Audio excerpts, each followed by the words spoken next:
everyone, this is Dave from Geekanoids, and this is the HTC Charger. This is an Android based phone. This is what else you get inside the box.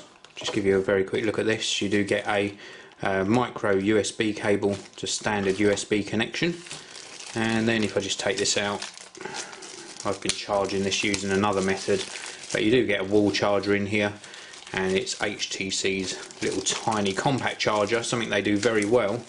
I do like HTC's chargers, and you just simply, if I put this on the right way, you simply click that on, twist it round, it twists off again if you want to twist it off, and you'll get a country specific adapter depending on what country you're in, and then this end goes into that USB cable to charge the phone.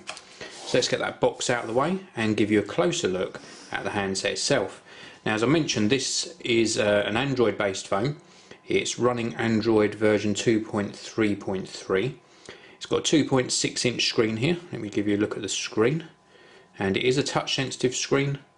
Nice full colour screen, quite reflective, and the viewing angles aren't fantastic, but more than acceptable.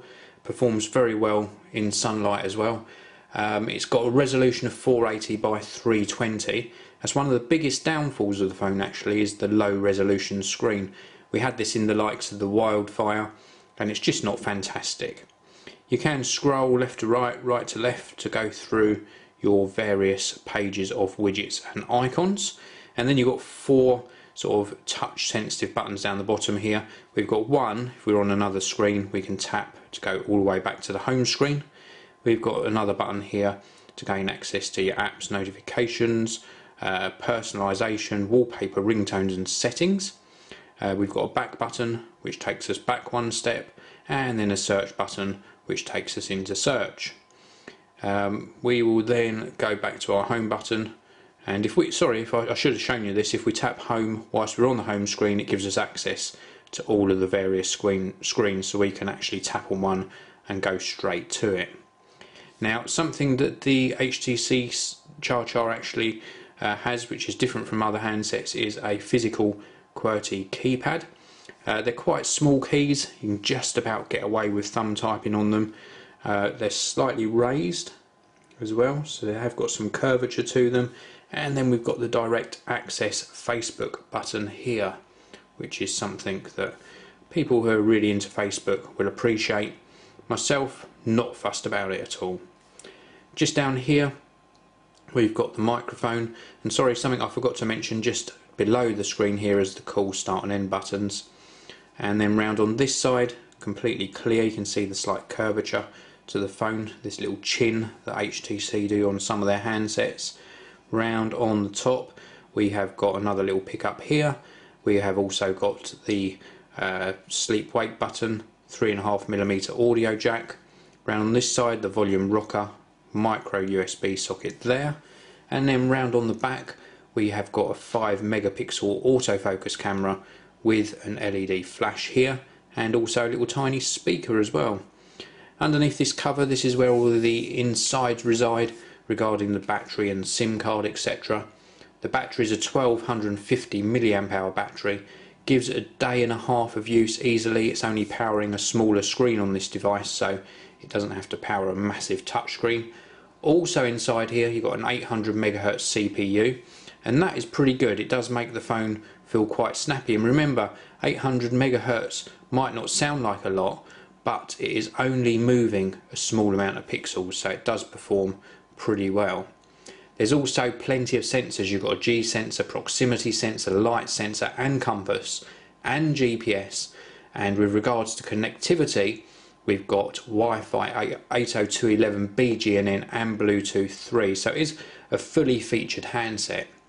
With regards to memory, it is a bit stingy on the memory front, 512 megabytes of ROM, 512 megabytes of RAM, expandable by micro SD HC cards. Let's just take the back off, if I can get this off.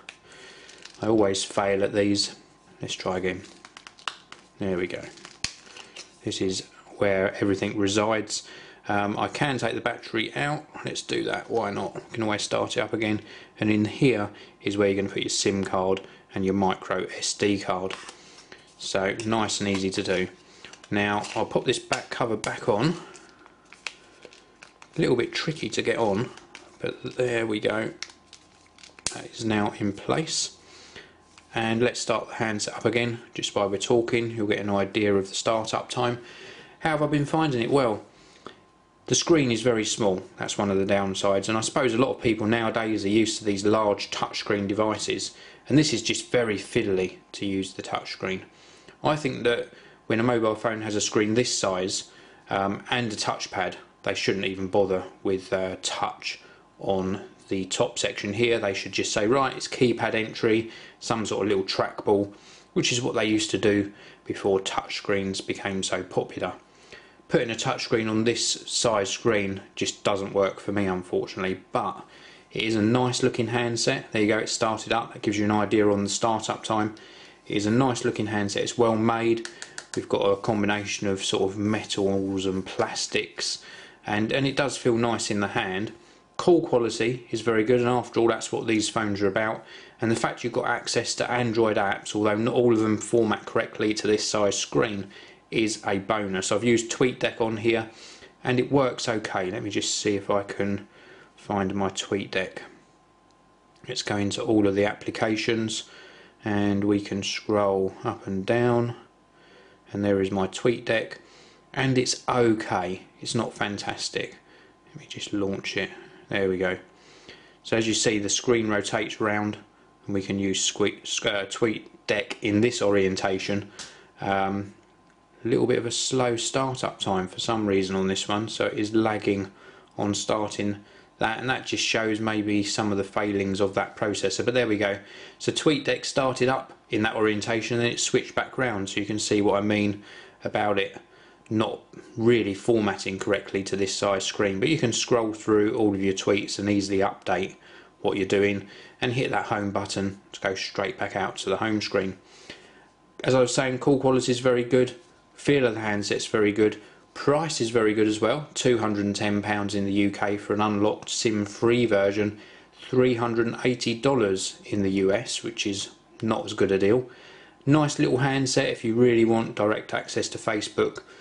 Well, I suppose you could go that way. For me, I would buy a larger screened touchscreen device and hit the Facebook app on your home screen rather than rely on a physical button.